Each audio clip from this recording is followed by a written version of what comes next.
मागील काही महिन्यांपासून भाजप आणि शिंदेची शिवसेना यांच्यातील वाद वाढत चाललेला आहे। त्यामध्ये भाजप प्रदेशाध्यक्ष रवींद्र चव्हाण यांनी एकनाथ शिंदे यांना धक्का देणं सुरूच ठेवलेलं आहे। नुकतंच शिवसेनेचे स्थानिक नेते अभिजित थरवळ यांच्यासह अनेक युवा सेनेच्या पदाधिकाऱ्यांनी भाजपमध्ये प्रवेश केलेला आहे। अभिजित हे शिंदे सेनेचे ज्येष्ठ नेते सदानंद थरवळ यांचे पुत्र आहेत।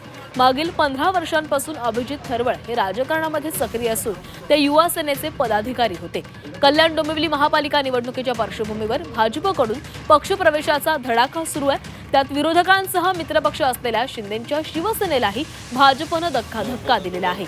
एकनाथ शिंदे यांचे सुपुत्र असलेले खासदार श्रीकांत शिंदे यांच्या मतदारसंघात शिवसेनेतील नेत्यांना भाजपमध्ये घेण्याचा कार्यक्रम सुरू आहे। या पक्षप्रवेशावरून काही दिवसांपूर्वीच शिंदे नाराज झालेले होते।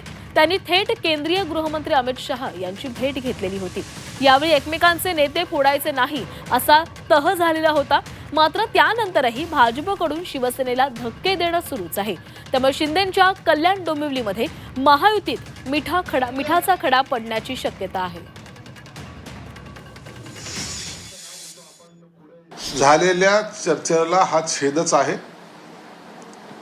रवींद्र चव्हाण त्यांच्या मर्जीने वागतायत, मग परिणाम आहे की ते ॲक्शनला रिॲक्शन ही होणार आहे। मग उद्या ही माहिती आपली जी काही खंबीरपणे पुढे चाललेली दमदार वाटचाल चाललो त्याच्यावर हा मिठाचा खडा टाकीचा प्रकार आहे।